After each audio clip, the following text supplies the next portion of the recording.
Welcome back to the Liberty Perspective. I'm Joe Marshall. Me and Minnie P. Me and Minnie P are here to bring you another show today. And I want to continue where I left off on the last show. I kind of went over with Melissa Chen's, her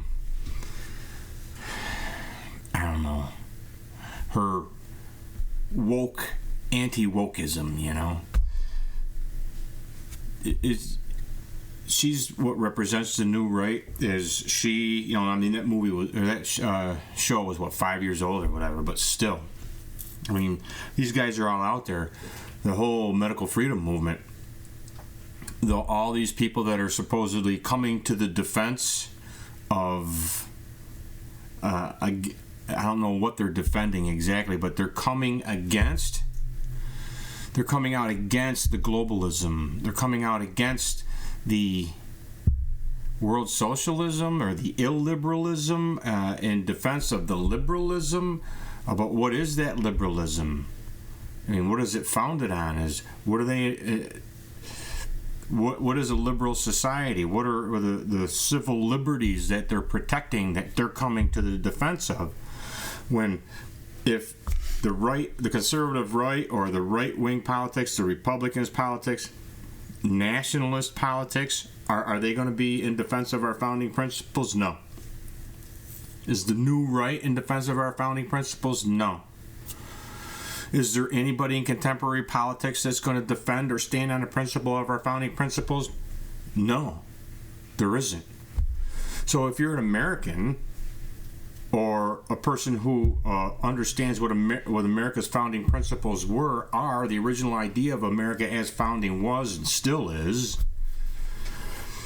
then all these people are steering the boat, if you will, America, the whole Western free world, of what it means to be free. They're steering the definitions of that from an understanding of what actual individual liberty is from our founding principles perspective, from a liberty perspective, towards a more evolved definition of what liberty is that is more inclusive of illiberal, what they would say, illiberal collectivism. So how can you have a liberty, an individual liberty that's inclusive, more inclusive with, for, and on behalf of the collectivism that's targeted for destruction?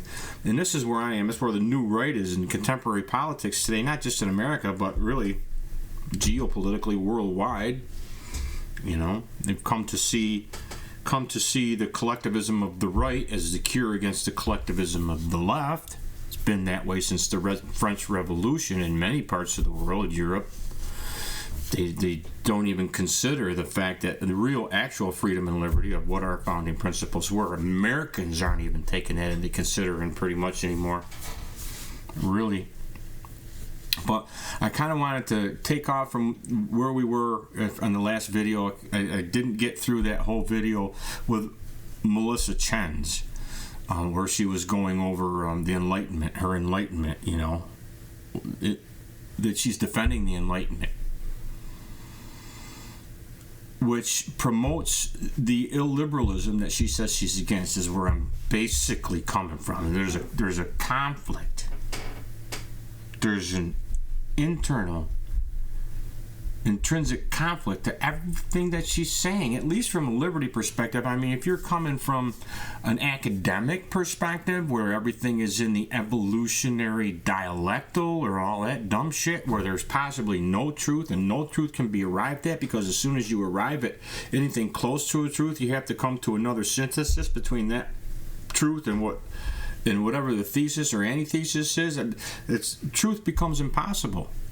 When we got follow these academics around, that's the other thing I've been just basically trying to point out for years, is that you want an academic education where you spend all that money and go through all that time and energy and do your doctorates and your postdocs or whatever they are.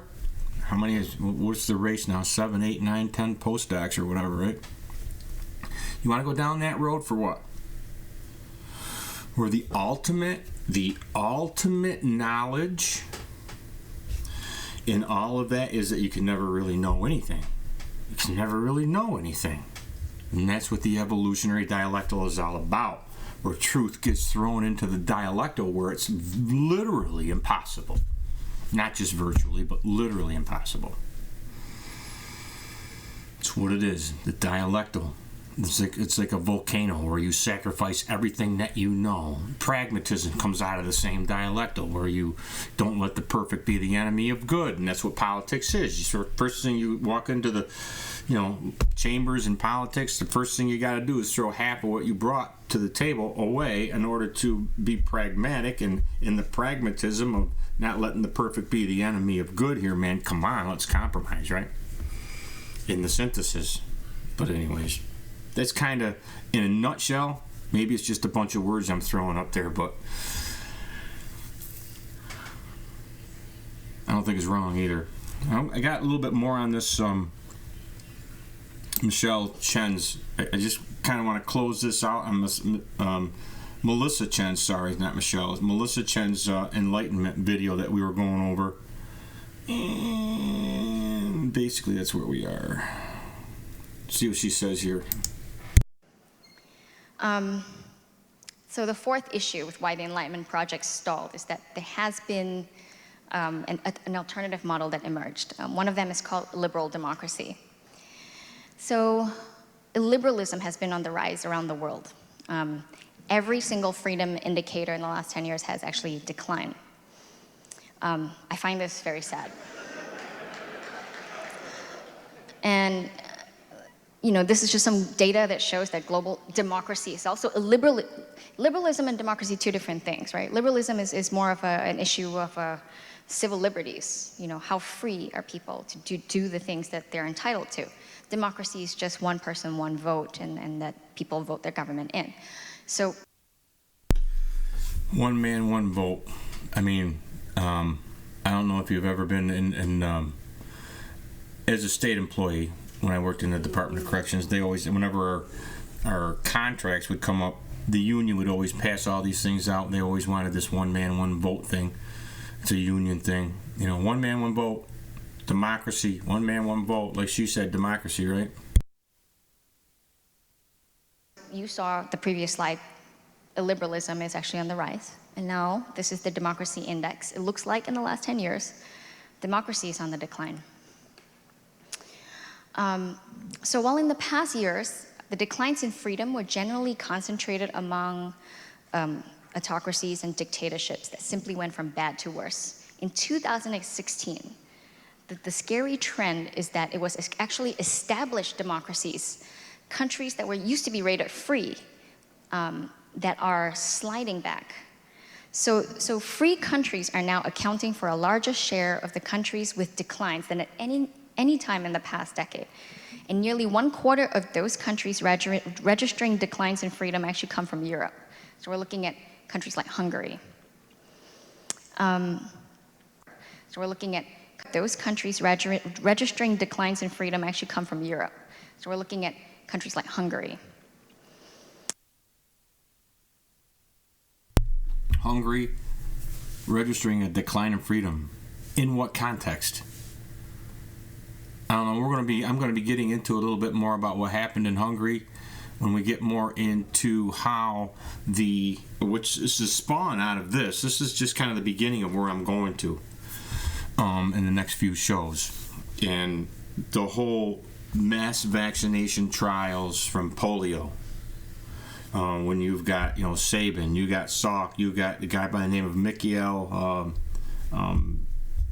Chumakov out of the Soviet Union. You had Kaprowski in Poland.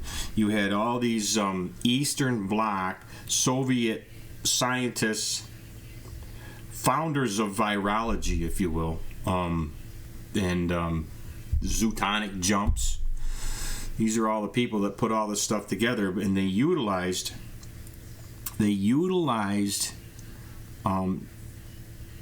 the top-down command and control of communist and communistic countries to implement these mass vaccinations and stuff like that for polio in multiple countries and places around the world. Couldn't really do it in the United States for a couple reasons, but the way when the polio vaccine, like we had the Salk derivative of polio vaccines here, which was an injected polio vaccine. Then you had this guy Sabin, who had an oral polio vaccine that was supposed to also be a shedding vaccine, right? So it would also vaccinate other people in the population, allegedly, from what I get out of it, that didn't even take the vaccine. But anyways, they couldn't do the trials in the United States, so they did them in Europe, or in Russia and Eastern Bloc countries, because, I don't know, because they had that top-down command and control where they could actually not just they could mass vaccinate anybody and everybody and mandate it, coerce mass vaccinations without any problem to eradicate diseases, because this is how public health works. This is how population health works, and it became the envy. It became the envy of the scientists in the West. Well, wow, man, if we could do that command and control, that top command and control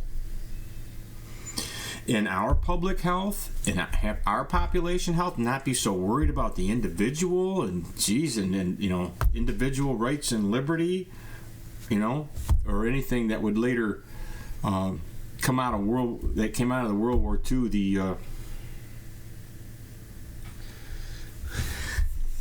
I can't think of it right now, but out of World War II, they had the whole thing about you had to have informed consent, right? Man, imagine if you had all that power, command, and control. And part of those polio vaccine mass vaccinations was to show the world, from the Russian perspective, from a Soviet perspective, from an Eastern Bloc communistic, revolutionary, internationalist or internationalism, scientific internationalist perspective, was how much better. Just imagine what you could do with our population health if you had this much command and control over everybody. The WHO, the World Health Organization, and the United Nations came to adopt that model, as have we since. Look at COVID. COVID was a perfect example. You couldn't have had the COVID lockdowns. You couldn't have had the COVID, protocols, central protocols. You couldn't have had the mask mandates, centralized protocols, one-size-fits-all medicine, where the doctors weren't allowed to be doctors. They had to conform to the central protocol, to the central narratives, which wound up murdering millions of people in the name of presenting, in the name of the public health policies, which they said was after chasing down and killing viruses or whatever. Right? They did the same thing. They did the same thing back then. And Hungary was one of those countries that was undergoing in the 50s, and then they had a revolution over there in 1959. I mean, the conditions over there weren't too good. They weren't too free. So I don't know what context in the 1950s and 60s, what context she's saying that Hungary has less freedom. I don't know. I mean, but we'll be getting into that in my next couple shows. This is just kind of a brief overview of where I'm going there. So here is the top countries that have seen 10-year declines. This is from Freedom House, that actually every year puts out this report. 10-year declines would make maybe some sense. Trying to track the liberal democracies. It's a liberal democracy index. And you can see a lot of these countries are troubling. Like Turkey has had the biggest decline of any other country, and it's considered a European country. So what is a liberal democracy exactly? Basically, they have the trappings of democracy: voting, fair elections, just without the full array of civil liberties. It's actually a growth industry. 7 years ago, only 22% of democratizing countries could be said to be categorized as such. 5 years ago, it became 35%. And to date, very few illiberal democracies have actually matured into liberal democracies. If anything, they're moving in the opposite direction. They're sort of staying illiberal and getting more illiberal.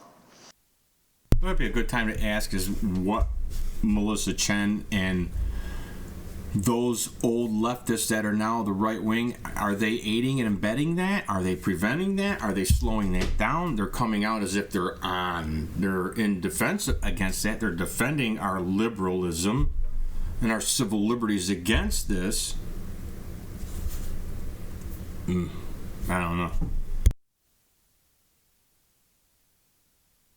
So classic examples of liberal democracies in the United States, I mean, most of, Scandinavia, Europe, Australia.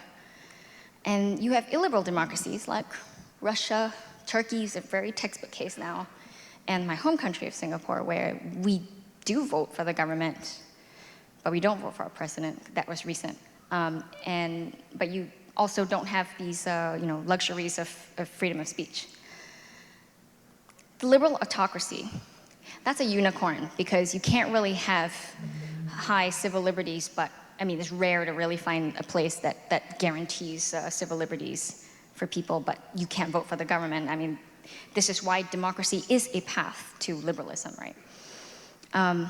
And autocracy, the classic example is Saddam Hussein, who my friend Faisal looks exactly alike. That's where he's from. He's from Iraq.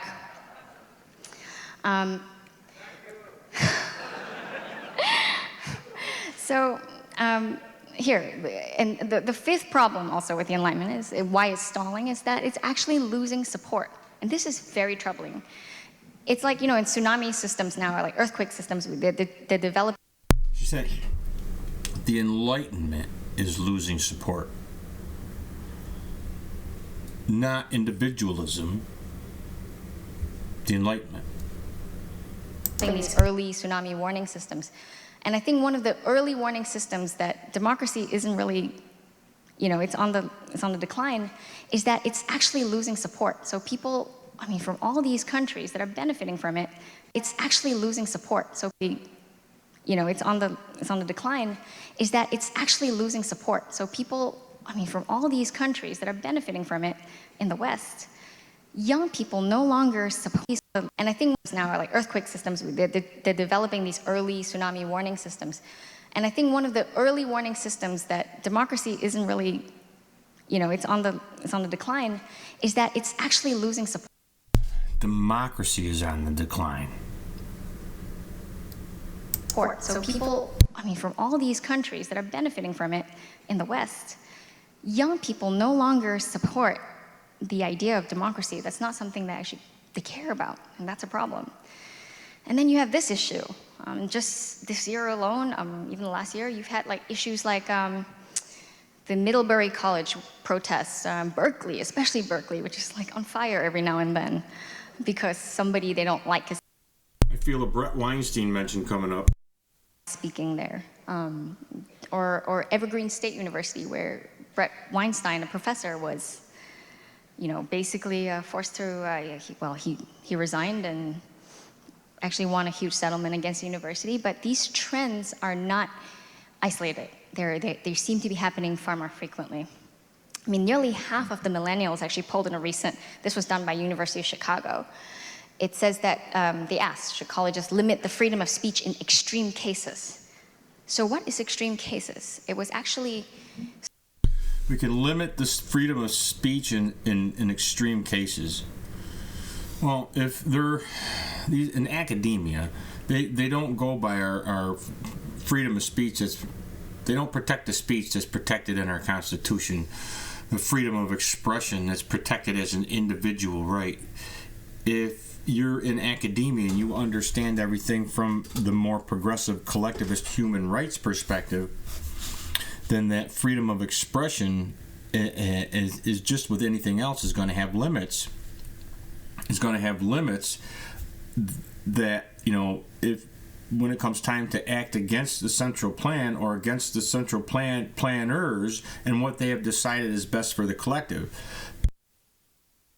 you go against that, that can't be allowed. Public health is another thing where the limits on rights it's intrinsic that there's a limit on your individual rights, or even your individual human rights is what it is, because even your individual human rights are collective rights. They can't be seen or understood outside the context of the collectivism from which they were forged, or the positive rights aspect of the collectivism from which they were forged. Even the natural rights that are human rights can't be yours until they've been made your right through law, which is a positive action by civil government. So there you go. But there's limits. In public health, specifically, or more specifically, they have what they call, human rights have what they call the Syracuse principles. And it's a framework within which governments are, the global governance of human rights acknowledges that governments can limit the individual human rights of their citizens in cases of emergency, and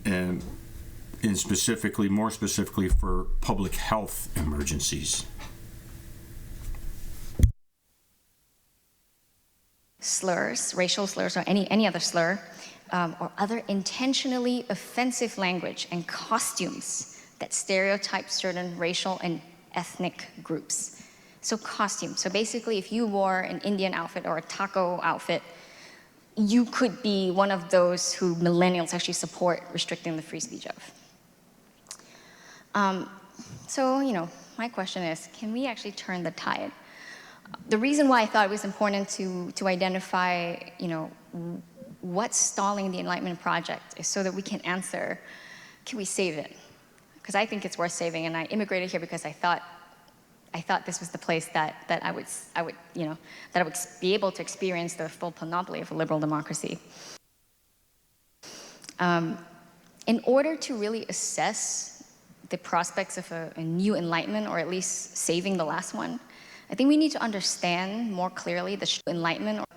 In order to really assess the prospects of a new Enlightenment, or at least saving the last one, I think we need to understand more clearly the strengths and weakness of our System 2 thinking. Great thinkers of the Enlightenment, they completely dismissed System 1, they completely dismissed intuition, and they treated it as not only non-existent, but also inferior to reason. That is their hubris, and we know better. We can't really work against human nature. We gotta always work with it. It makes achieving goals so much easier. So in light of the new findings, we also have to account for it and not work against it. The communal aspect of religion, right? That's the second thing. Communal aspect of religion is also a strength. And on one hand, it creates a transcendent community. On the other hand, it's basically tribalism writ large. She's an atheist, right? Who was finally emancipated from the creation narrative by new atheist Richard Dawkins, right? Is now talking to us about the good aspects of religions that the new atheists are calling for the end of, because they're a detriment to societal evolution, right? That's where we are. Sort of drives this wedge between in-group and out-group. But what we do need to figure out is that religions actually do something well. It reminds us, they sort of form this shared space, shared humanity across races and geographical boundaries. Can there be an Enlightenment or a secular version of that in which we can sort of extract the benefits of having a communal, the communal benefits of religion, but without all the crap that comes along with it? All the crap being God, right? I don't know. But she's talking about how can the Enlightenment, or the new Enlightenment, I guess that's what she's trying to, we're going to have a new Enlightenment. The new Enlightenment, how can we, in the new Enlightenment, benefit from religions? How can we utilize religions, maybe as a lever and fulcrum for social change? I don't know. Here's part of that again. It's worth listening to again. Can there be an base? It reminds us, they sort of form this shared something out group. it sort of drives this like wedge between in-group and out-group. But what we do need to figure out is that religions actually do something well. It reminds us, they sort of form this like shared space, shared humanity across races and geographical boundaries. Can there be an enlightenment or a secular version of that in which we can sort of extract the benefits of having a communal, the communal benefits of religion, but without all the crap that comes along? In the Unitarian Universalist kind of does the same thing. Humanist Manifesto does the same thing. Humanism, scientism, isn't that what their religions? Atheists are not their religions, or cults. Cults are religions. Religions are cults. I don't know. Along with it. The third one is we need to actually improve the PR of the Enlightenment. It is bad out there. It comes along with it. The communal benefits of religion, but without all the crap that comes along with it. See, throughout history, one thing that I know is, and I actually point this out in my book a few times. That I wrote back, and I published this back in 2015. I go over this. There was a guy out of the progressive era, a guy by the name was Walter Rauschenbusch. He wrote Christianizing the Social Order. You want to do the same thing? Melissa Chen wants to do right here. She said, how do we utilize aspects of Christianity specifically to, roll that into for a socialist argument, to roll that in for a socialist communist argument? Jesus was a socialist and all that kind of stuff, right? But Hitler did the same thing in Mein Kampf.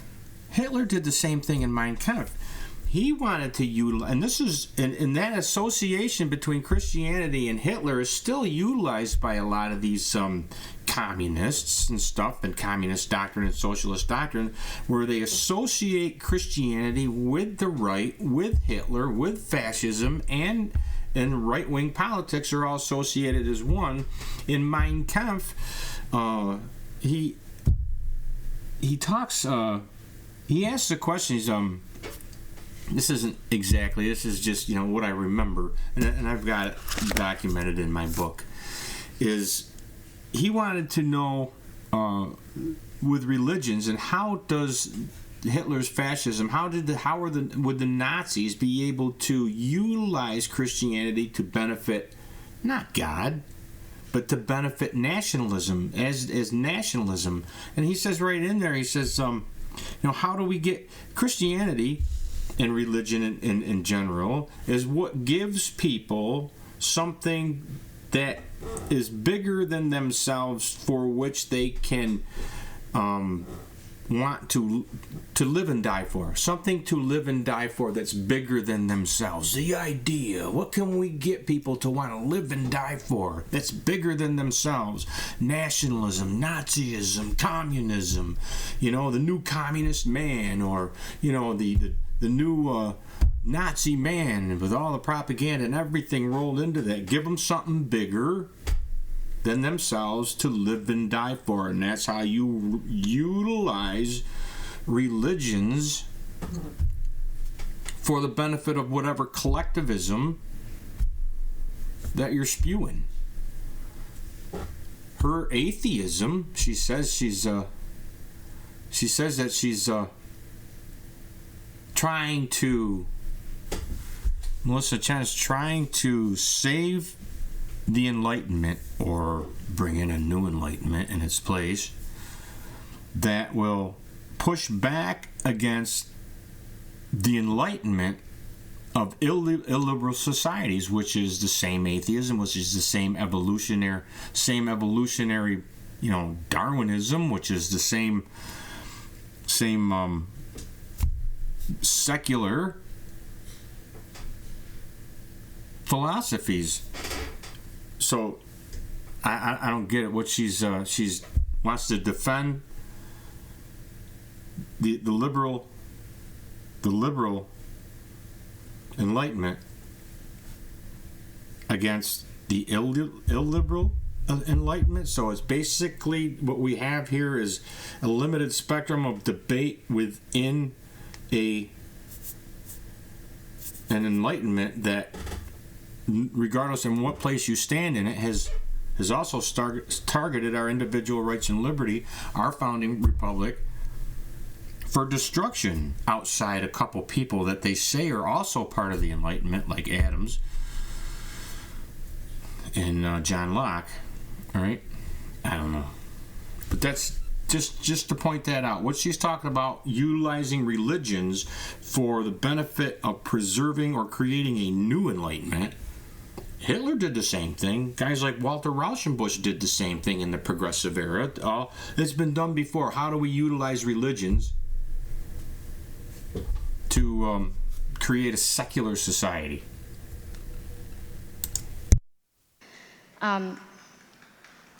The third one is we need to actually improve the PR of the Enlightenment. It is bad out there. And that's partly what I hope all the guys here, all the YouTubers that were invited, I mean, that's one of the things they're doing. Hosts like Dave Rubin. All the YouTubers that were being invited, Dave Rubin? Okay. Sam Harris. These are guys that are actually pushing back on this West is white nonsense, right? They're the guys that are in our defense. All the former lefties pushing back against the left. That's where we are. That's what she's talking about. We'll be getting to that later in the show. We can no longer deny Western countries, I think, the civic nationalism. There's a very big difference between civic nationalism and ethnic nationalism. Ethnic nationalism is, the desire to keep America white. But civic nationalism is the idea of institutions that are... There's black nationalism.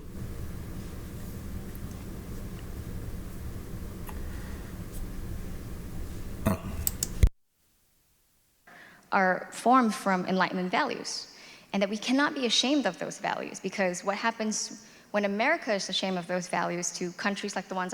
The weird thing about it is that I've dug into this a little bit in the past, and I've written about it, touched on it in writings that I've done in the past, is that if you look at our history of racial struggles in the United States, where racial struggles are pretty much front and center because our society, American society, is I don't know. They want to know if we were a salad bowl, or I can't remember what the other one was. Are we a homogenous society, if all people of one, or are we a salad bowl? Just everybody's going to have their diversities, and we come together, and our society is a product of our diversity, and which is what individualism is, because there's no greater diversity than that of the individual. But the thing is that if you look back to the history, and you look back at the history between the racial conflicts between white and black, you look back through that history, all the major confrontations,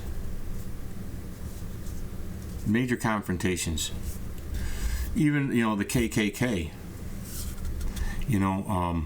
there was a lot of race-based stuff in there, but the KKK weren't proponents of our founding principles. The KKK were proponents of the Confederacy during Reconstruction. The Southern Progressive Democrats, I mean, not that they were just Democrats, but they formed the KKK to push back, and it was a way to come out for voter suppression.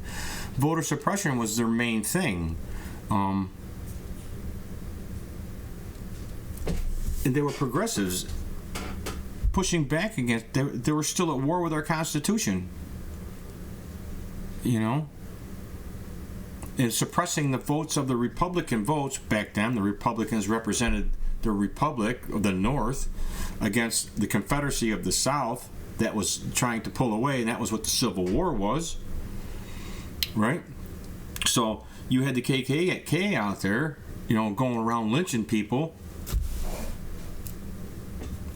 and the major part of that was against was the specific reason wasn't just to lynch black people because they were black. It was just as much, if not more so, to suppress the Republican voting in favor of, you know, American constitutional Republican vote, and get them to vote for pro-slavery policies of the Southern Confederacy.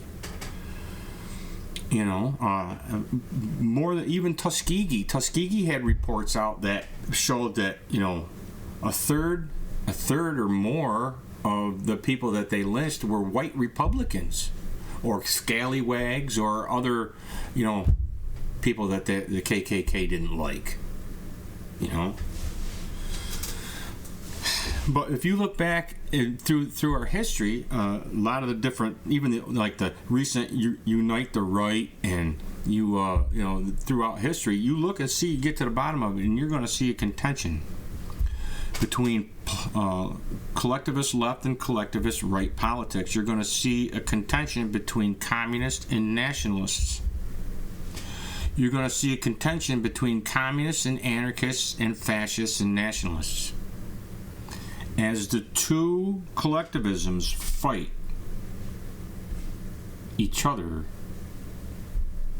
you know, like Hitler and Stalin, right? Both socialists, they hated each other. But if you look through our history and you look into that, you're going to find that in many, if not most all cases where we have major incidents, you're going to, the fundamental ideology behind the race riots and race war wasn't just because whites hated blacks or blacks hated whites. It was, you have a fundamental ideology of nationalism behind one side, or communism, anarchism on the other. Is it a coincidence? I don't know, right?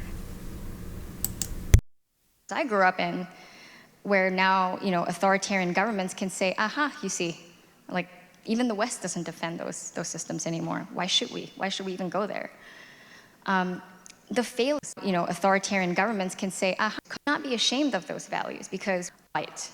But civic nationalism is the idea of institutions that are formed from Enlightenment values, and that we cannot be ashamed of those values, because what happens when America is ashamed of those values to countries like the ones I grew up in, where now, you know, authoritarian governments can say, aha, you see, like, even the West doesn't defend those systems anymore. Why should we? Why should we even go there? The failure also of extremely responsible actors to address widely held concerns about things like borders and you know, sovereignty, non-assimilation of some communities, it really helped a lot of more extreme political actors fill that vacuum. If we conflate every single iteration of nationalism with racism, it's completely counterproductive to the Enlightenment project. We must defend the Western tradition, but not let the term Western turn into a slur. And that's almost the brilliance of a lot of the social justice movement. Thank you. And postmodernism needs to be reputed from the inside, from within the heart of the academies. It presents a threat not only to liberal democracy, but to modernity itself. I mean, you can see how politics is becoming far more irrational and identitarian. In the last show, she talked about the end of modernity and the assault on modernity as whiteness, and the whole Enlightenment as white. And I couldn't think of the guy who wrote a book, and the guy's name was Charles Mills. He wrote a book called The Racial Contract, in which he describes the whole world and knowledge as we know it, from the whole of modernity as a white modernity, going all the way back to Plato. So the only thing we understand, philosophy, you know, Hegel, Kant, Crofton, all the major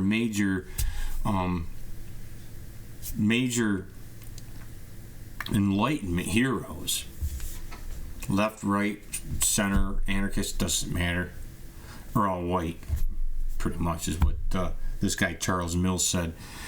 And I just wanted to point that out there, that that is this the whole postmodern thing and different aspects of postmodernism, and this Charles Mills guy's racial contract is one of those ones that actually do what she says that she's talking about here. It's very, very unnerving.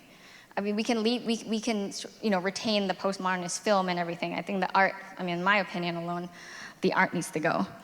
The next thing, defend liberty. Liberalism is defined by a commitment to liberty. And at root, it is a concept that is grounded on the individual. The problem is that there are movements now that want to grant rights to groups instead of individuals. That's what Nazism is, communism is. Antifa wants to do that. It's also the goal of ISIS. It's the infidels and the non-infidels. So it's group-based politics. It is the freedom of to be all that one is, to actually actualize the fullness of your potential as a human being endowed with the capacity for self-actualization, right? And we want to uphold that. Instead of encouraging us to rest easy in the assurance that liberalism will certainly triumph, a conception of liberty based on human dignity recognizes that there is nothing inevitable about its success. While each of us may wish to be free as an individual, it shows that individual freedom is dependent on us and all of us being free. And that means that we need to find some form of... Is that you can't have any individual salvation without collective salvation? Is that what I'm hearing there? Shared humanity on us. Each of us may wish to be free as an individual. It shows that individual freedom is dependent on us and all of us being free. And that means that we need to find some form of shared humanity. Shared humanity. Does anybody remember a shared responsibility for a shared prosperity? Does anybody remember that coming from Hillary Clinton's well, it wasn't just her, but she made it famous. A shared responsibility for a shared prosperity in Melissa Chen's shared humanity. Doesn't sound any less communistic than anything else I've heard in any other communist doctrine. Just saying. The next one is to be completely cognizant of all the illiberal forces. I sort of talked about a few already. And the last one, which is very depressing, is the millennials. Like, we have to focus on making sure that the younger people are actually valuing Enlightenment values and they don't fall prey to the kind of postmodernist thought that's infecting the academia right now. The problem is postmodernist thought comes out of the Enlightenment. Secular thought was postmodern to Christian thought, right? I mean, it's all evolutionary. It's all revolutionary. And that's the thing, is that, all this is all evolutionary. I mean, she was finally able to be emancipated from the creation narrative by Richard Dawkins's The New Atheist, militant new atheist, Richard Dawkins's Selfish Gene, in which it is not us that matters, it's not humanity that matters, or any other organic individual that matters. We're just meat suits for the gene, man. The genes are what perpetuate. We're just the meat suit for what really matters, and that's the genes, man. The genes. So, my conclusion, it's the state of the Enlightenment right now. It's a little depressing, but I don't think it's dead. I don't think freedom is dead. It's just being tested, and that one of the things that is a direct consequence of living in a free society is that we have to be completely vigilant at all times. One thing I will agree with her on here is that, one downside to a free society and a free people is that you are then free to enslave yourself. Right? That's the one downside. The one downside. And there's many avenues. Once you are to the point where you've enslaved yourself to the point that you realize that you've enslaved yourself again, or are re-enslaving yourself, and then people that come up with this cacophony of philosophies that are cacophony of apparently conflicting collectivist philosophies, or secular collectivist philosophies fighting against each other, and you want to pick a side in any of all that, then you're doomed, man. You pick a side in any of that shit, then you're taking the spiral down into the abyss of the dialectal with that. No matter which side you pick, it's all the same collectivism is where I'm coming from. It's all the same collectivism, the individualism of our founding principles. The rock upon which we've built our house, right? The rock upon which we've built our house, upon which our founding principles are laid, upon which our founding republic was established and ordained, and our limited a constitution was ordained to secure the liberty that was endowed to us by our Creator. And I got a video that I'm going to show. Oh, now's be a good time to show that, but I don't have it ready. I got a video I want to show too about how maybe the next show we'll do a little study hall on it. Yeah.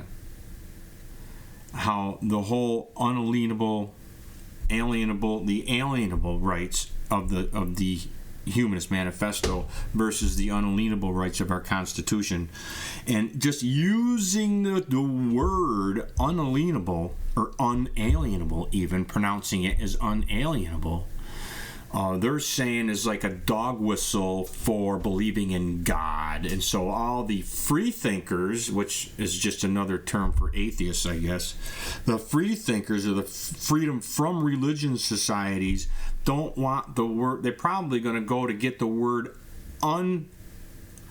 unalienable, or as they say, unalienable, probably stricken from our Constitution, because it's a dog whistle word that incorporates, or it has implicit or intrinsic, Christianity to it that is a violation of church and state or some shit like that. I kid you not.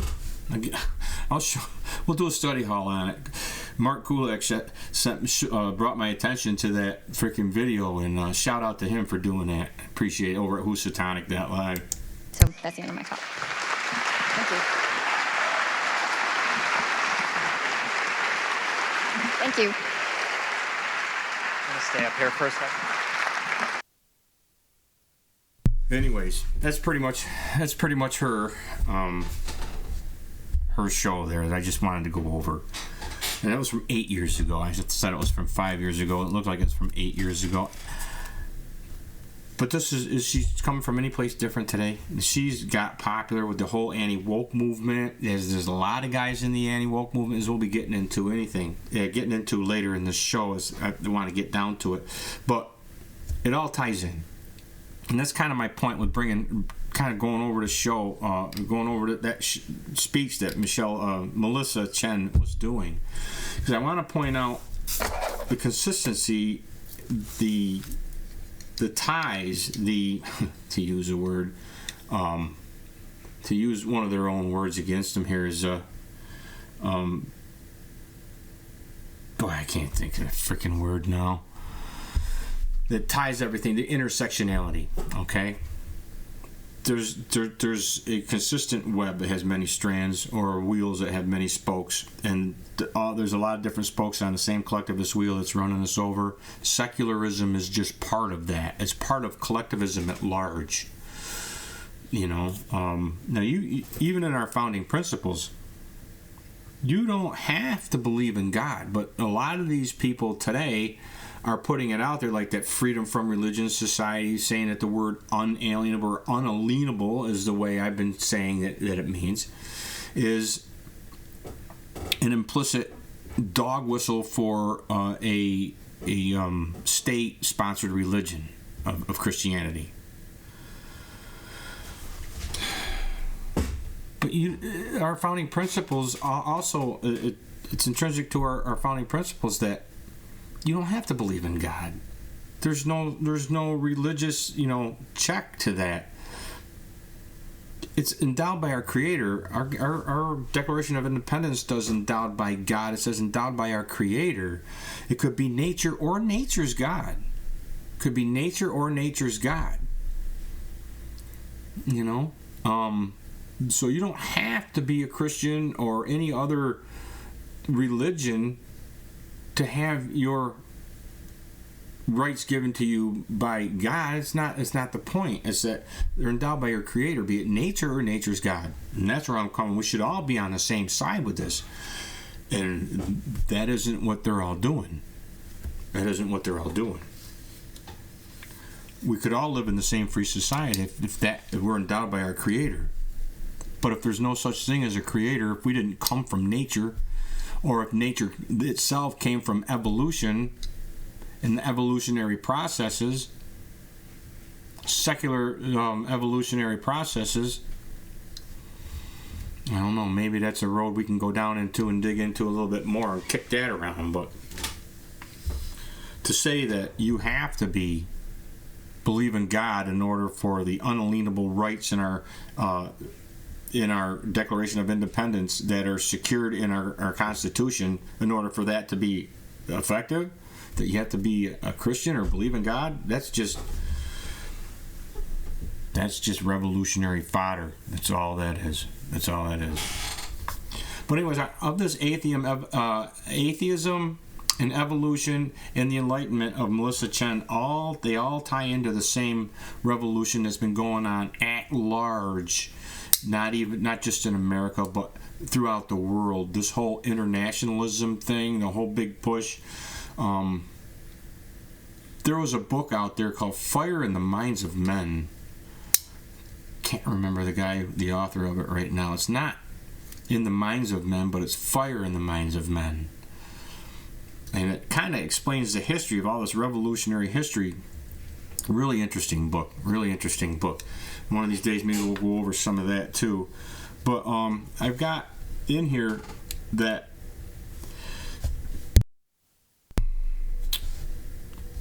it all ties into the genome, the whole genome thing. It ties into a lot of different things. So there's a lot of, like I said, there's a lot of different spokes that this throws off. So what I'm going to do is kind of go down through a couple of them here, independent from each other. Maybe we'll just kind of see where we go, but they all tie in. Okay, we got the genotype versus phenotype, because you got these guys from Darwin to Hegel, Marx, Engels, Kropotkin, and Comte, Auguste Comte, to Alfred Kinsey. Anybody remember him?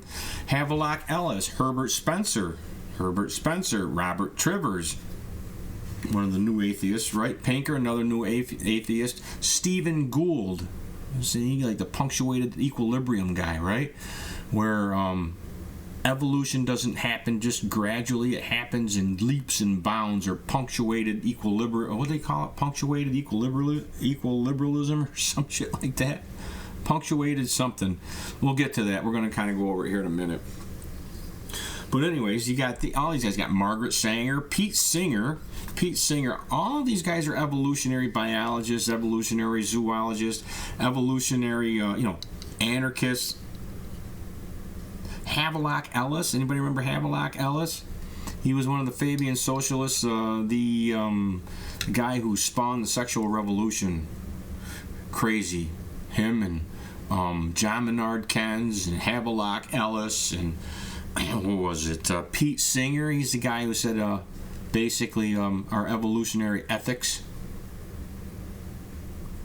It'd be ethical. Bestiality, pedophilia they're all ethical, right? That's Pete Singer's morals or ethics, right? John Maynard Keynes. He's another one.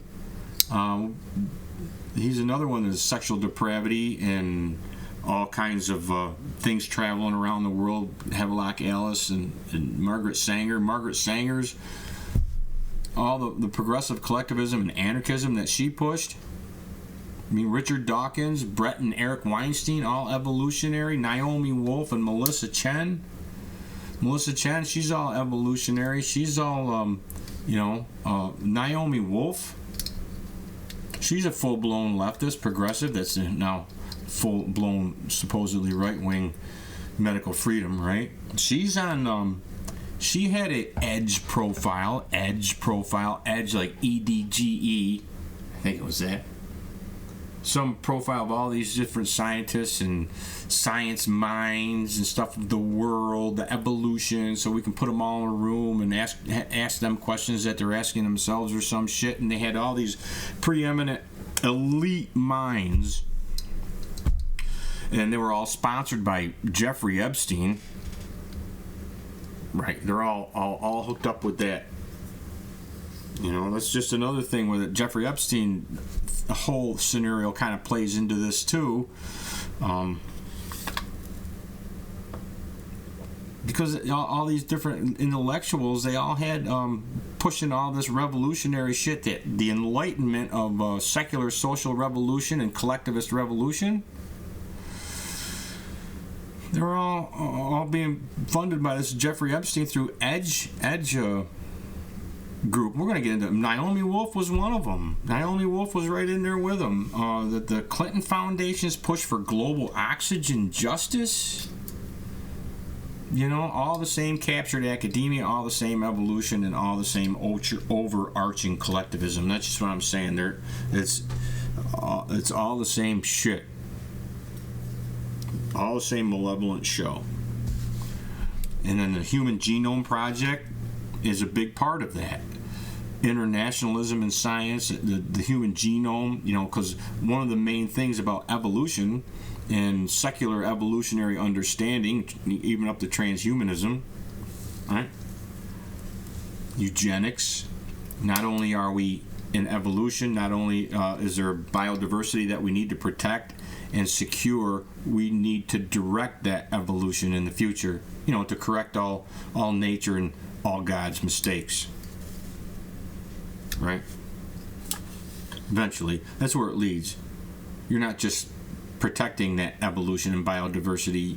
You're going to need to protect that biodiversity so that we can direct the future evolution of not just mankind, but everything. I got this genotype versus phenotype in here, kind of pointed out. It says, be it via selfish gene, like I said, Richard Dawkins is Melissa Chen's hero, the selfish gene guy. We're just a meat suit. We don't have a soul. We just need to protect the genes. That's all we are, is a meat suit. Okay? Or be it by selfish gene or pangenesis, which goes back to Darwin's kind of concept of himself. And I'm going to get into this pangenesis in a minute. Be it biologically, culturally, ethically, psychologically, or religiously. Be it pro or anti-capitalist, pro or anti-Marxist. It's all the same evolutionary Darwinism and ultimately the same revolutionary collectivism, even in communist doctrines. Kind of want to point this out to you too. I don't know, you can't see this, but there's the Communist magazine logo, the hammer and sickle logo is right above here. You can't, it's just right up here. In 2012 here, okay, Marx, Darwin, and Gould is Stephen Jay Gould, The Revolution of Evolution. Evolution kind of fortifies Marxism, and Marxism and evolution, in many cases, have become one and the same, as evolution becomes one and the same with almost any revolutionary philosophy that's not grounded in individualism, that's not grounded in our founding principles. It's the way it is. Just my observation of it.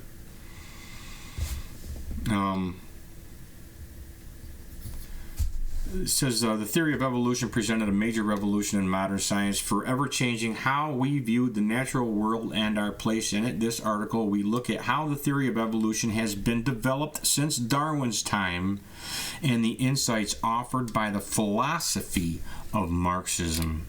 Stephen Jay Gould.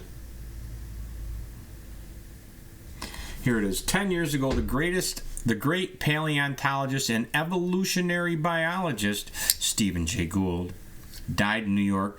It was the second time that Gould had faced this terrible cancer and at this time he was defeated by it. The name of Gould will always be linked to his punctuated equilibrium theory, published in 1977 with his colleague Niles Eldredge. Punctuated equilibrium punctuated equilibrium theory.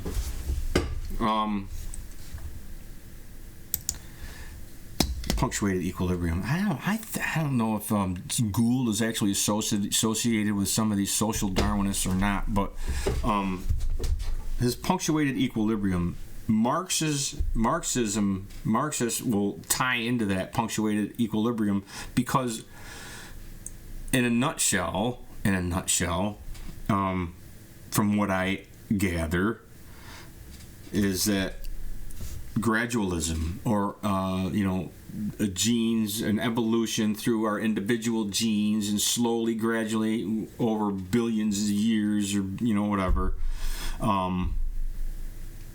isn't really going to cut it. There has to be a jump. There has to be colossal jumps from where we are into like the next phase, complete jumps. And he pointed to blanks in the fossils between, you got these fossils here, and then these fossils in the next layer or whatever, but there's no evidence of the slow transition. He called it, punctuated equilibrium.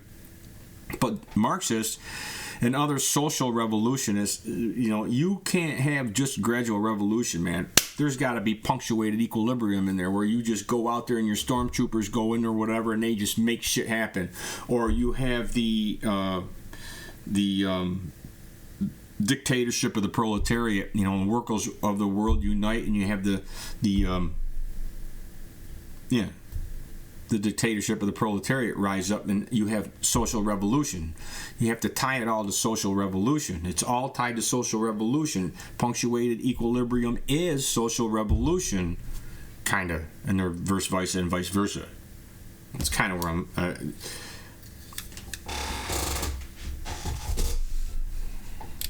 punctuated equilibrium versus gradualism. The communist, again, out of the communist. It says, Stephen Jay Gould, many breaks in the fossil records are real. Okay, let's read some of this. The publication in this theory completely changed evolutionary biology, the general setting of the modern synthesis. I don't know, something between Darwin and some other evolutionary theorist that kind of Julian Huxley put together.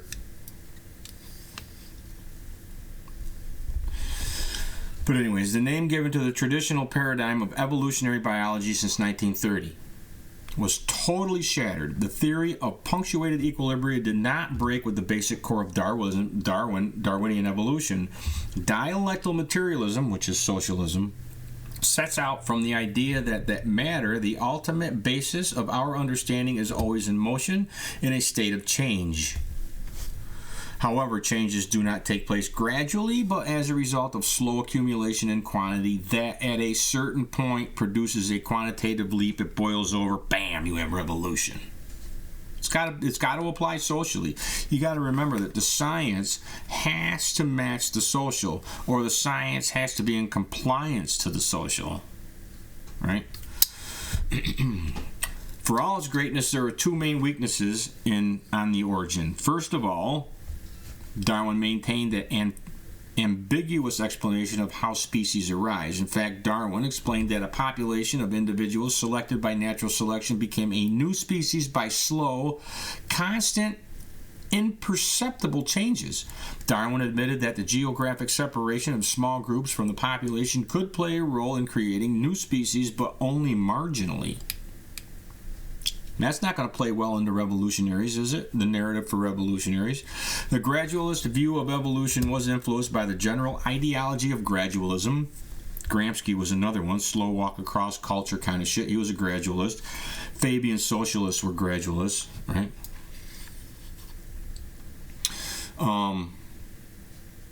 Yeah, this gradualist view of evolution was influenced by the general ideology of gradualism in all spheres of life. Natura non facit saltus, which nature does not make leaps, is at the core of any political,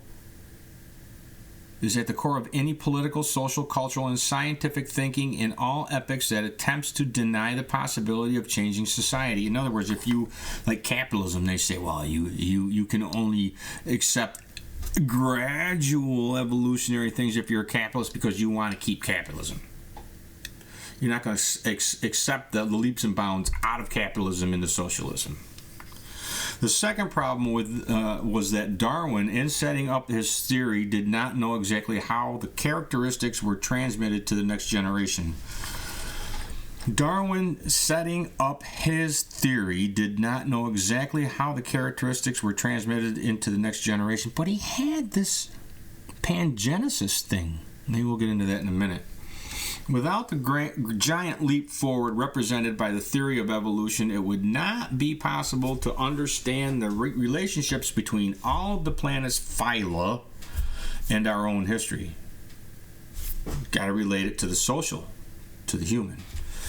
Without the giant leap forward represented by the theory of evolution, it would not be possible to understand the relationship between all the planet's phyla and our own history. Every ruling class has an ideology to back up its domination. Every ruling class has an ideology to back up its domination. Before capitalism, the productive forces were growing so slowly that the very idea of change seemed irrelevant. You don't want change because you want to keep what you got. The ideological justification of class power that then was based on the idea of a motionless life. A motionless life. Frozen in time, like absolute zero does to molecular shit, right? A social molecular zero, is that what that would be? A universe always identical to itself that God created that way and had given to humankind. That is the ruling class. You know, like the divine kings rule by divine right or some shit, right? Everything was identical. Yeah, the reason why we have kings rule by divine right is because of religions, not because of the kings and the popes' utilization of religion for power. You know, like Hitler did, like Hitler schemed to do, and Walter Rauschenbusch did, laid out. Everything was identical since the creation. Evolution was meaningless in nature as in society. In nature as in society. On the contrary, tradition and old habits hold sway. Evolution as an ideology. There we go. That's it right there, right? That's it. Darwin is absolutely splendid. Frederick Engels.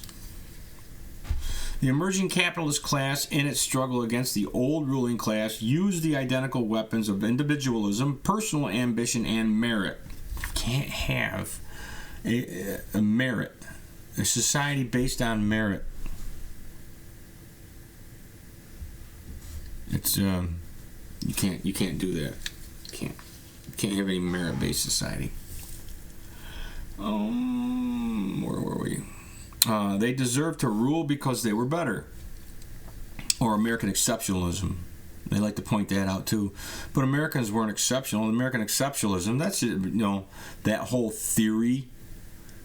There were people that might have believed that Americans were exceptional because Americans were exceptional, but the main thing about American exceptionalism wasn't that we as people were any different than anybody else on earth. It's just that we lived in a free society. We were free. That was the American exceptionalism that rose the tide that lifted all boats in the world. That was why our Statue of Liberty isn't just a light for all the world's depraved and criminal forces to find their way here.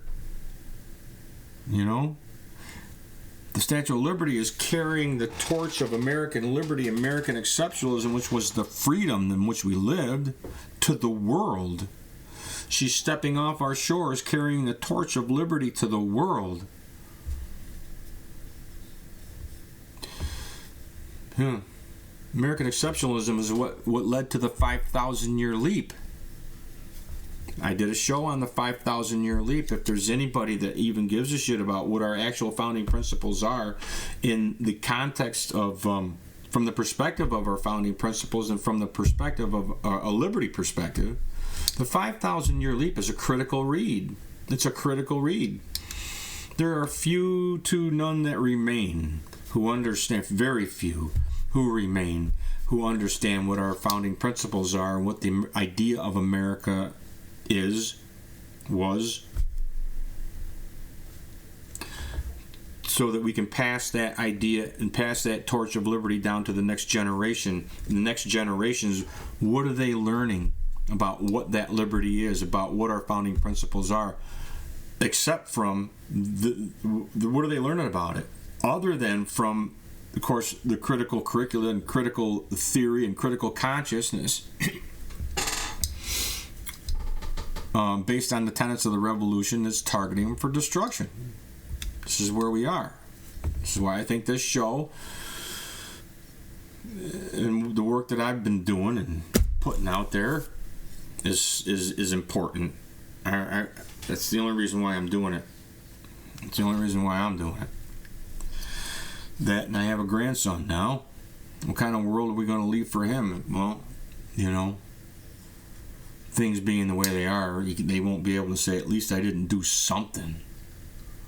Where is our freedom? What'd you do with it? Where'd it go?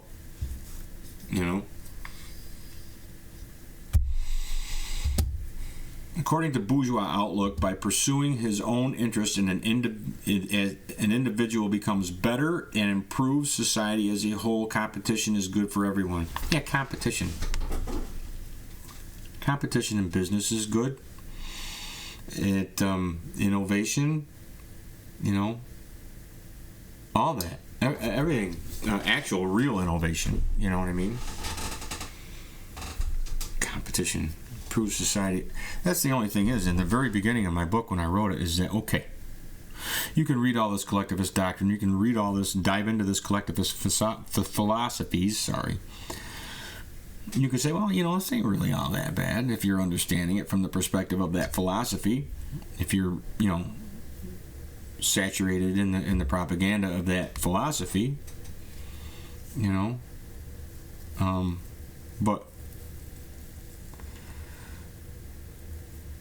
I don't know. It's just if you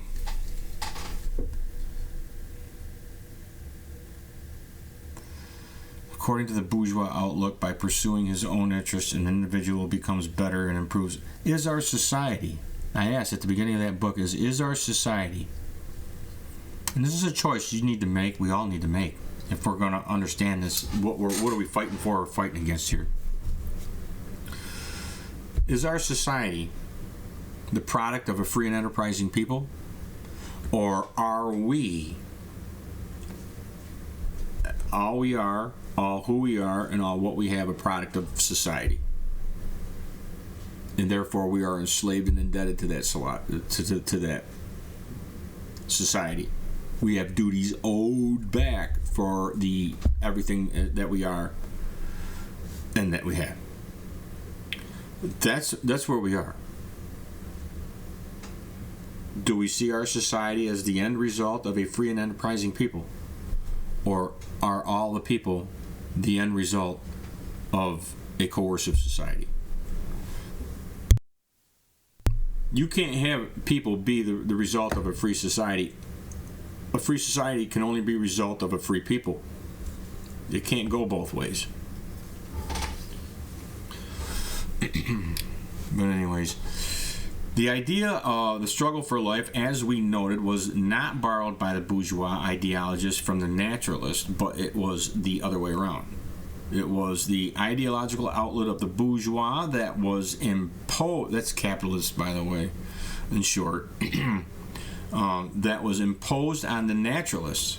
It was the ideological outlet of the bourgeois that was imposed on the naturalist. So they're saying that basically all the science and everything, naturalists and everything, understood everything in the context of the capitalism, bourgeois capitalism that they were steeped in. Basically the opposite of what I'm saying. That everything the way we understand it today and the science as we know it today is all steeped in collectivism, which it is. It was the the ideological outlook of the bourgeois that was imposed on the naturalist. In this context, evolution was acceptable. Indeed, it was a mirror of society, as Stephen Gould noted. The theory of natural selection is a creative implementation of the principles of economics from Adam Smith to that of biology. The theory of natural selection is a creative implementation of the principles of economics from Adam Smith to that of biology. The natural balance and the order are not determined either by superior control and external or divine or by laws operating directly on the entire system. It springs from the struggle between individuals for their own benefit.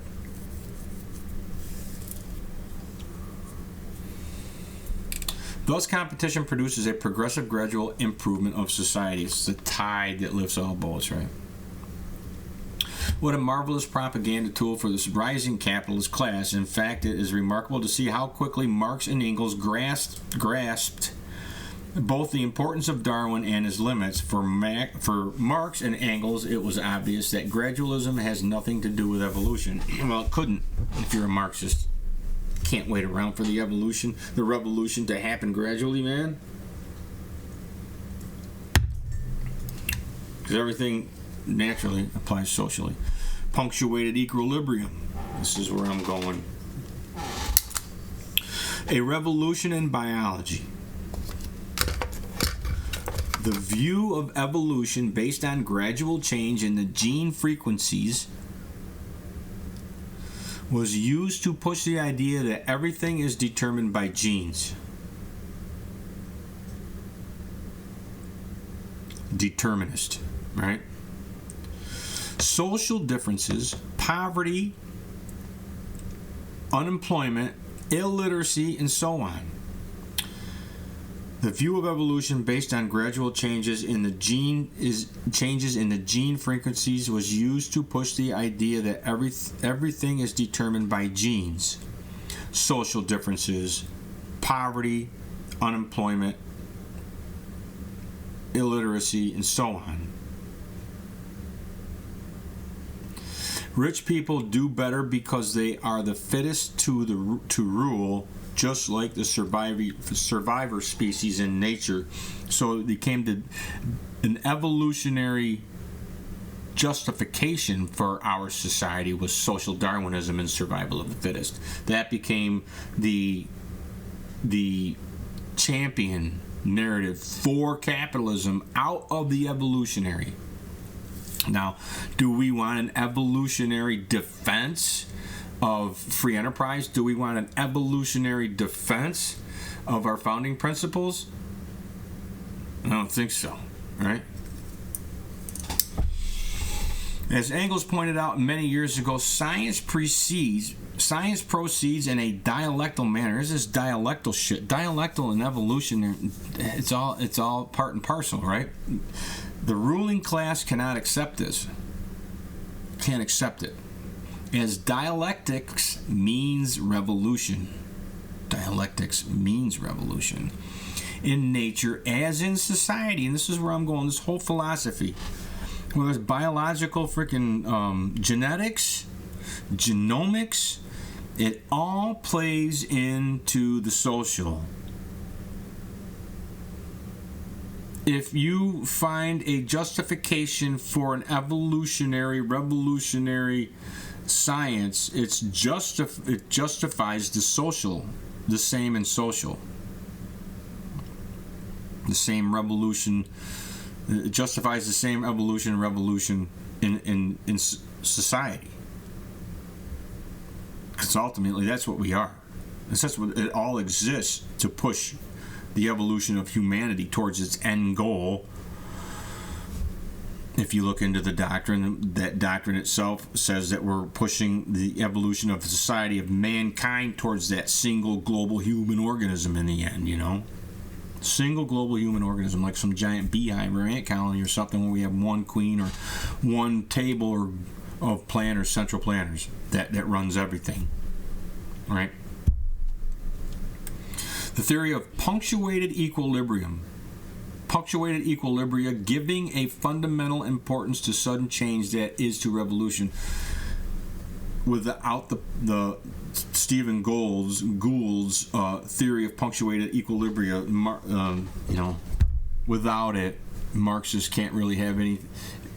That is what makes evolutionary revolution feasible for Marxists, because you can't wait around for millions of years for that social revolution, man. It's got to happen now, man. Revolutions are rare events in nature, as in society, but they are marked. They mark entire epochs. That is why the analysis of revolution is the most important task of science.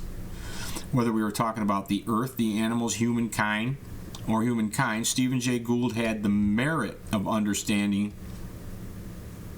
this and of not being frightened by revolutions. And basically up here, where we go? Pangenesis. I'm going to get the pangenesis. Okay? There's been a resurgence of Darwin's pangenesis as evidenced by genetic encoding DNA, RNA, and or prions circulating in the blood. This is crazy. It's a little crazy. Just follow me for a second. Darwin's pangenesis. Now, to understand the impact of what this resurgence of Darwin's pangenesis, which we'll get to in a minute, it's got which is evidenced by genetic encoding DNA and RNA and or prions that are circulating in our blood plasma, or in our blood, right, is evidence of what Darwin at one time called pangenesis, which had been largely rejected. But what's really weird about this is that it also kind of goes back to give justification for Lysenkoism. This guy Lysenko, who was Stalin's, appointed official Marxist genetics, right, that denied the existence of genes completely. But you can see why they wanted, So this whole Lysenkoism, they kind of, in a lot of papers and a lot of contemporary science that's out there, you'll see they make fun of this guy Lysenko. It's fake, false genetics. It's bullshit. It's quackery. But what's weird is they make fun of this guy to kind of cover up bigger issues. I think bigger issues is Stalin's genetics, Stalin's science, Stalin's policies. I mean, out of all the things that should be prominent in the news and in science papers, do you think Lysenkoism is that it? Was that where we're going? Or he denied the existence of genes? I don't know. But this whole pangenesis becomes, there's a resurgence in it, as there is a resurgence in the Lysenkoism. There's evidence propping up that maybe even this Lysenkoism wasn't so far-fetched either, in giving evidence to Darwin's pangenesis, right? Because he said there was something out there that was circulating around, man, but he just didn't know what it was, right? So we got this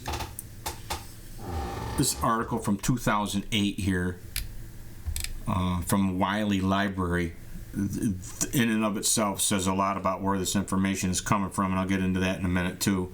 This abstract. In 1868, Charles Darwin proposed pangenesis, a developmental theory of heredity. He suggested that all cells in an organism are capable of shedding minute particles he called gemmules. or gemules, I don't know how they pronounce it, which are able to circulate through the body and finally congregate in the gonads. These particles are then transmitted to the next generation and are responsible for the transmission of characteristics from parent to offspring. If any cells of the parent undergo changes as a result of environmental change, they will consequently transmit modified gemules to their offspring. Okay, environment change, which would include social, just so that we remember. Soon after Darwin's pangenic theory was published, Francis Galton, designed a series of blood transfusion experiments on differently pigmented rabbits to test its validity. He found no evidence in support of the existence of Darwin's gemules, and the concept of pangenesis was largely abandoned. In this article, recent reports of successful induction of inheritable changes by blood transfusions are reviewed. And detection of circulating nucleic acids and prions. Kevin McKernan? I don't know. And prions in plant sap and animals' blood is considered as fresh evidence for existence of gemules. So, fresh evidence for these gemules that are part and parcel to Darwin's pangenesis. It's now apparent that considerable revisions of views on Darwin's pangenesis must occur before a new comprehensive genetic theory can be achieved. Darwin's pangenesis, a developmental theory of heredity. He, Darwin, proposed that the cells not only grow by means of cell division, but are also capable of throwing off minute particles or molecules, gemules, that are self-replicating, can move through the body, can vary in response to the environment, affected by the environment, and are capable of dormancy. Is that any different? How is that different? Where is, I wonder exactly the difference between that and Lysenkoism, right? He suggested that cells of the body throw off gemules throughout the development of these gemules are able to circulate throughout the body and enter the buds and the sex cells. In sexual reproduction, the transmission of characteristics from the parent to the offspring was explained in a consequence of incorporation of these gemules into gametes in their development in the offspring. Cases in which the characteristics of one parent dominate, he believes to be consequences of the parent's gemules having some advantage in number, affinity, or vigor over those derived from other parents. So, I mean, you'd be a competition. Thus, pangenesis explains the Mendelian inheritance. It incorporates the Mendelian, the gene-derived inheritance. Further, if the cells of one part of the body underwent change as a result of environmental change, they would consequently throw off modified gemules, which could then be transmitted to the offspring. Thus, pangenesis can explain the inheritance of acquired characteristics or Lamarckian inheritance. That's what the modern synthesis is between Lamarckian and Darwinian. If I remember right, Julian Huxley kind of put together. There's the modern synthesis, the new modern synthesis, the neo-new modern synthesis, because just a bunch of them. But anyways... Yeah. Thus, pangenesis can explain the inheritance of acquired characters or Lamarckian inheritance, which was Lysenkoism was based on, wasn't it? Gemules released in a stock plant would be transferred into a graft and incorporated into the sex cells and meristematic cells of the scion, resulting in heritable changes in the scion and its progeny, thus explaining graft hybridization, the subjects of Mercurnist genetics. Was it Mercurnist? Mercurnist genetics. Okay, and I got here in red. Lysenkoism. Stalin's mandated party line genetics was was of the acquired traits line as put forth by Lamarckian drafts and McCurnist, at least officially, theories. I guess there's some back and forth in there. Is put forth by Lamarckian and McCurnist theories. Epigenetics. This is the environmental thing. It's like after genetics, post genetics. Okay, epigenetics. The rolling in of environmental influences, including cultural and social, have been said to re-legitimize Lysenkoism. That's where I'm going. All the shit and all the emphasis that they put, is to delegitimizing Lysenkoism is fraudulent and quackery. Because that's the end result of Marxism. Is it really? Do they put it out there that's the end result of Marxism, or it's just one of the things that Marxism did wrong that we need to do right next time, man? I don't know. Either way, try to understand it from what it is from a liberty perspective, not from a Marxist perspective. Understand the Marxism from a liberty perspective, not the Marxism that's targeting our liberty for destruction perspective. If you want to remain a free people, I guess. Epigenetics, the rolling in of environmental influences, including cultural and social, have been said to re-legitimize Lysenkoism, or as it were, the ghost of Lysenko in contemporary genetics. This is kind of,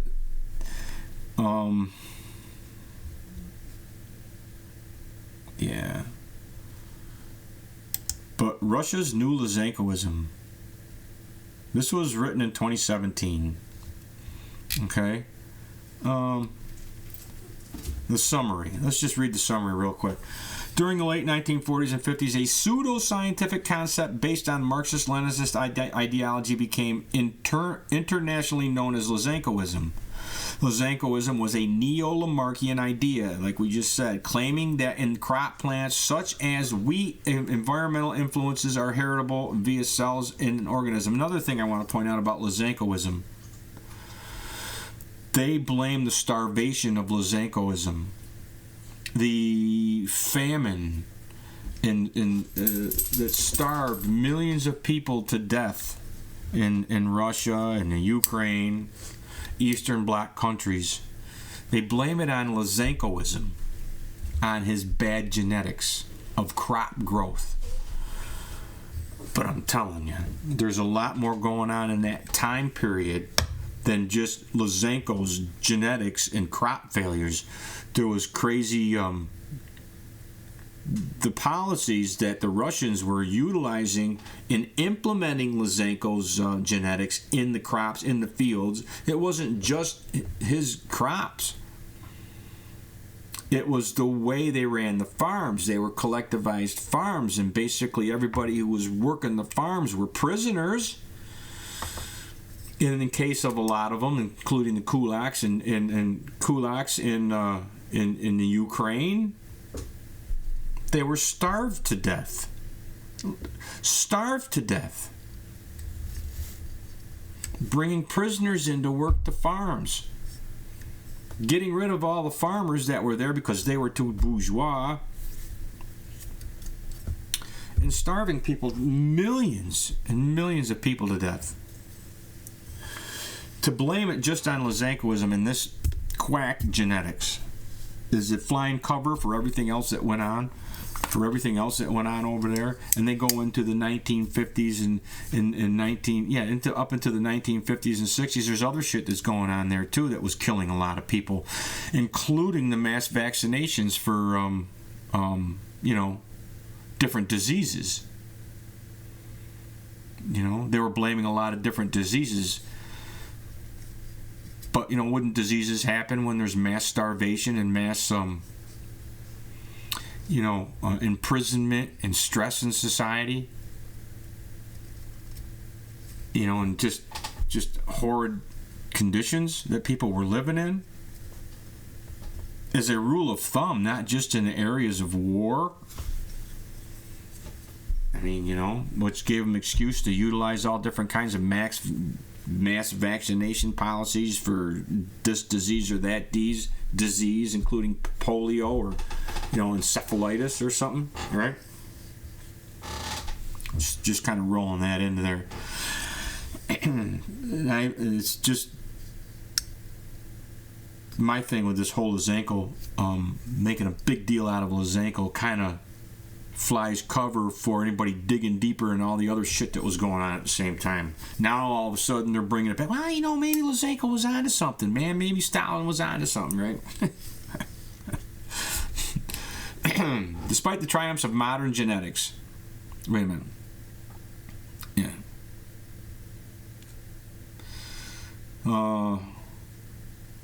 Lysenkoism was applied to agriculture during the Stalin era with disastrous consequences. So they're blaming all the consequences on Lysenkoism, like I was saying, right? Despite the triumphs of modern genetics and the disapproval of Lysenkoism, which, in the West, we were under the auspices of, Mendelian genetics, where they're under the auspices of Lysenko or Lamarckian genetics, which is the Marxist thing. So everything that happened over there was because they were under that kind of evolutionary genetics instead of the other Mendelian kind of evolutionary genetics. Kind of flies cover for all the other shit that same collectivism was doing, right? Actually doing at large. Despite the triumphs of modern genetics, right, and the disapproval of Lysenkoism, recent years have seen a rethinking of this doctrine in Russia. This disturbing pro-Lysenko movement, which is accompanied by a growing sympathy for Stalin, claims to have its scientific roots in modern epigenetics. See, that's the other thing, too, is epigenetics. You got to roll, which is after or post the actual genetics, or gene genetics. You got to roll in the environment, man. Right? Was it Lamarckian? He's the guy who said, well, if giraffes stretch their neck enough, the giraffes will grow longer necks.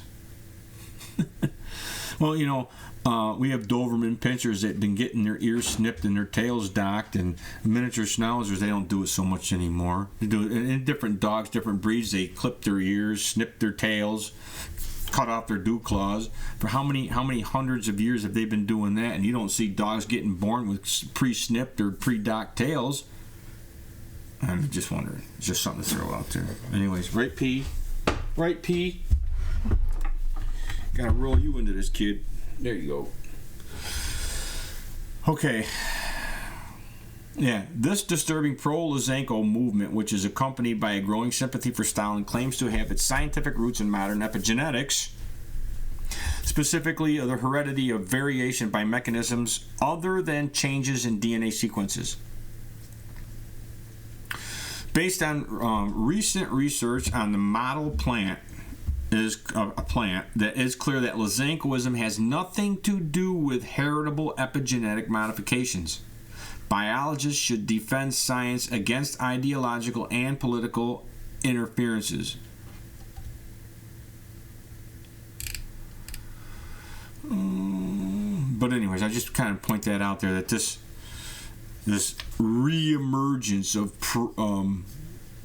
justification for Lysenkoism, or reemergence of the proof of Darwin's pangenesis, is a reemergence of Lysenkoism, Lamarckian. It will all roll in the environment. But why wouldn't Marxists do that? Because the environment's where it's at for revolution, man. Be it biological or social. You see what I'm saying? That's why if we understand science, biology, science, evolutionary biology, with a fundamental Marxist or collectivist, revolutionary collectivist premise, then we understand and we see everything in biology, everything we understand about biology, everything we understand about all the other evolutionary sciences fortifies what we are being told is our social obligation from a revolutionary collectivist, Marxian collectivist perspective.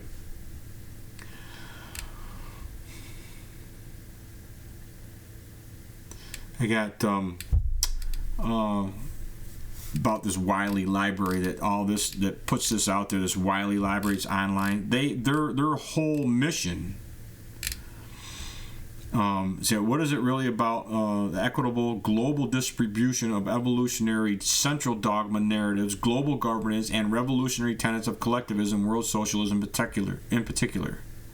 What it's really about is the equitable global distribution of the evolutionary central dogma, narratives, global governance, and revolutionary tenets of collectivism, world socialism in particular. There's a lot of different collectivisms, like I said. Humanism is part of that global collectivism too. Wiley Research, DEI, ESG statement. I just wanted to point to these guys are, they're not just drinking the Kool-Aid, they're pushing the Kool-Aid. They might even be making the Kool-Aid, you know what I mean? And they have developing world access to all their pro-collectivist propaganda.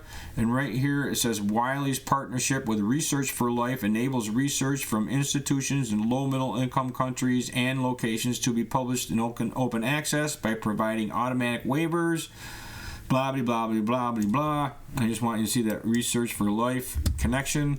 And I've got this Research for Life here, what it is. Together, the 3 United Nations sponsored programs, Hineri, Agora, and OR, form Research for Life. So it's the 3 different public-private partnerships, or 3 different organizations of the United Nations sponsored organizations together form this Research for Life, which provides developing countries with access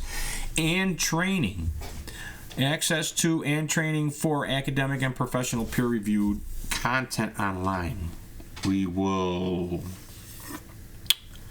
show you where the Kool-Aid is. We will get you access to that Kool-Aid, and we will help you drink it to make sure you drink it. The Research for Life programs constitute a public-private partnership. Again, it's a public-private partnership. It's involved in almost every aspect of our social change that we've got going today. The renewables, all the windmills, all the solar panels, the whole climate change narrative, the states and the governments as part of pushing this whole net zero shit, which is all part of sustainable development, which is all part of Agenda 21, Agenda 25, Agenda 2050. Net zero shit, it all comes out of the same revolutionary collectivism, all collectivist doctrine. And the public-private partnerships, what are they? It's fascism. Public-private partnerships are fascism, at least as Mussolini defined them, if he knows anything about what fascism is, right? Research for Life programs constitute a public-private partnership between the WHO,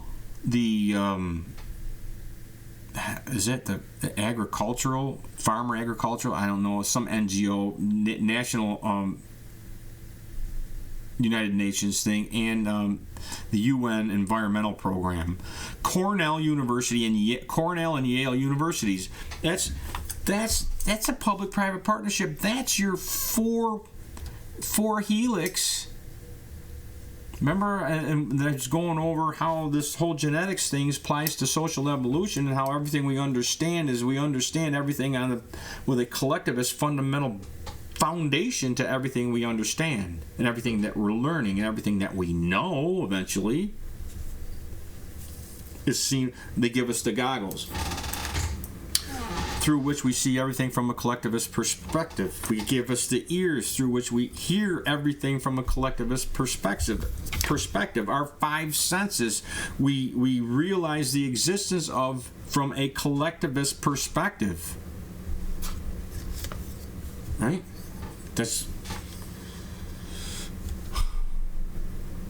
Yeah. But I went into the triple helix, where they had, the triple helix partnership was, and then you had the quadruple helix, which involved the academics, which involved the academia. This is the quadruple helix. I went over a couple shows shows ago. You should watch it if any of this thing interests anybody out there. But I'm just putting this on record that it's there. It's to document. There's nobody else that's going to do this. To take everything that they're saying in these doctrines themselves and show you how it threatens our liberty, and how it's all designated to be one and the same. Sciences, all the sciences, all the subjects, and collectivist revolution through, sociology kind of thing, where the central planners become the ultimate interpreter of everything we know.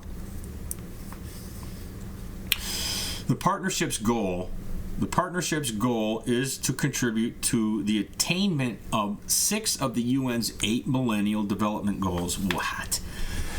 This is where Jeffrey Sachs comes in. This back into the picture of all the things that I've always done. I did 2 or 3 shows on Sasha Stone. Sasha Stone he's one of these, I don't know what the hell he is, a guru. He's like some new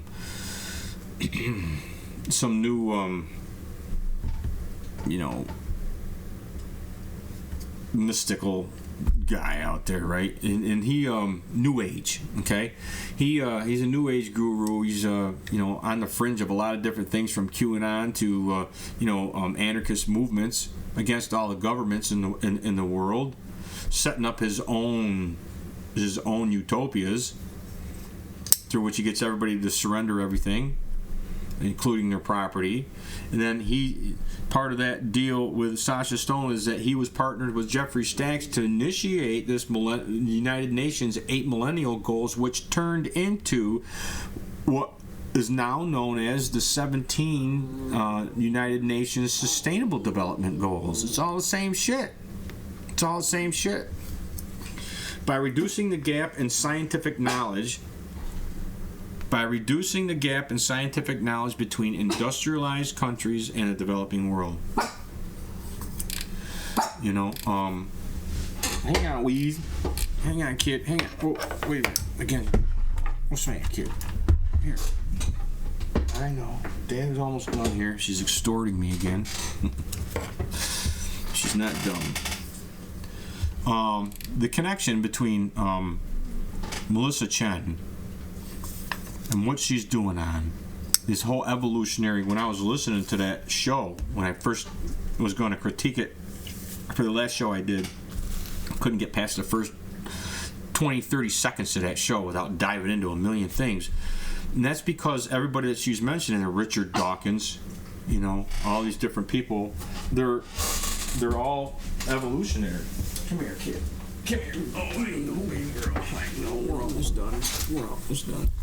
It's all evolutionary,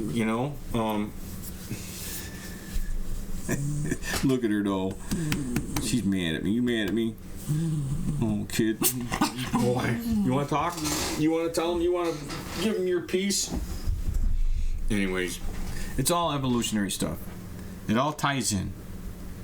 She wants to come in defense of the Enlightenment against other aspects of the Enlightenment. But it's all evolutionary. Both sides are evolutionary. And this is what I'm getting at. It's the Darwinism theory. Let me see where we're going with this. Let me see. Let's see what we got here.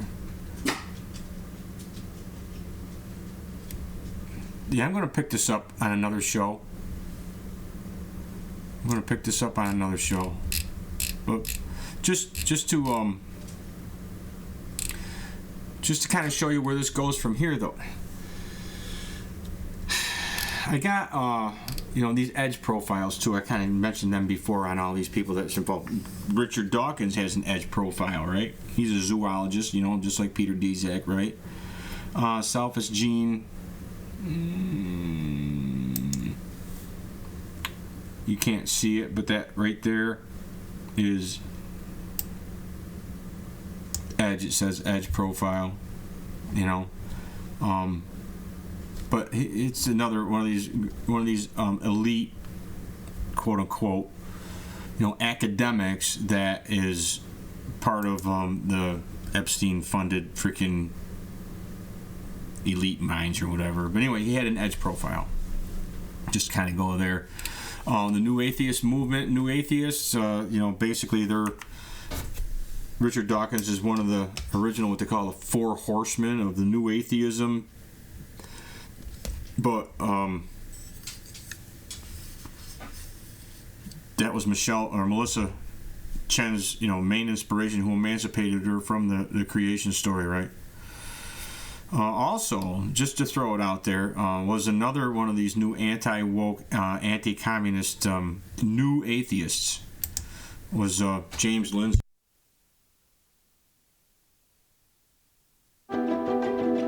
To that, I got accused by writing that book to get it in pretty ridiculous 2020, but I don't rather depart.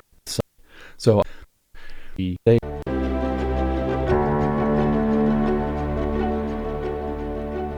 everybody, it's James Lindsay. You're listening to the New Discourses podcast.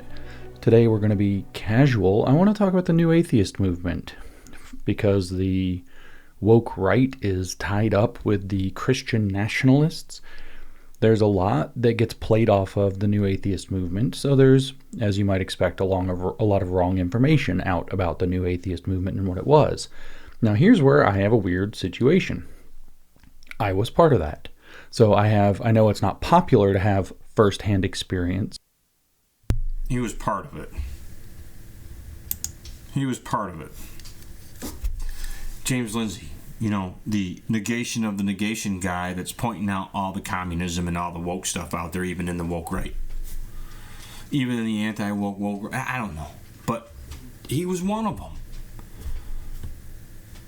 There's nobody, is there anybody, is there one person on the right or involved anywhere in the medical freedom movement or unity parties or whatever the hell else is out there that was actually always somebody who believed in our founding principles, that's always championed our republic and our limited form of government and our limited constitution? Is there anybody out there that is original? Or is it totally... Is the right now completely comprised of people looking at the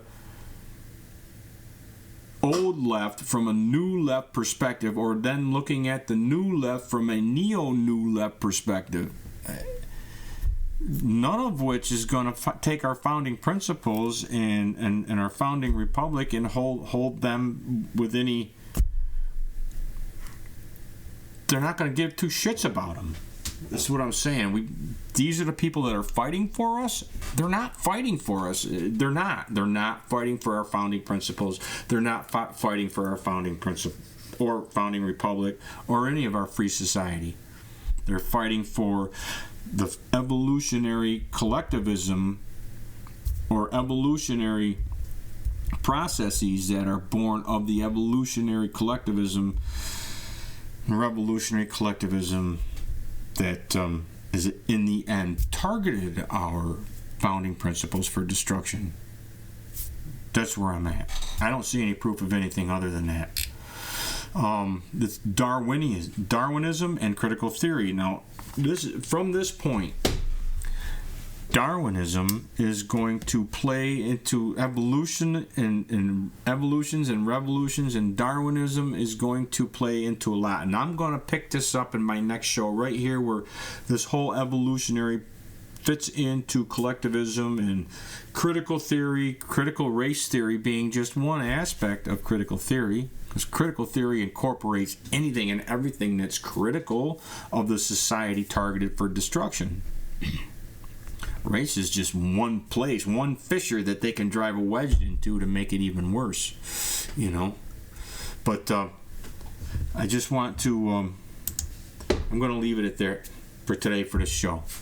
And I hope you got something out of it.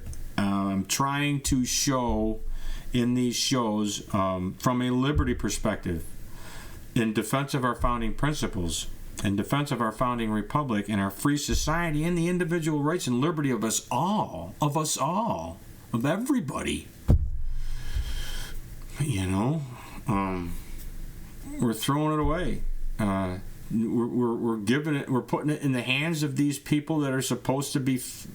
If we think that they're fighting on our behalf, that they're arguing on our behalf in defense of our individual rights and liberty in our country and our republic, we got another thing coming. And we just need to at least rethink the possibility that, you know, we're being duped. You know, we're being screwed by this whole thing.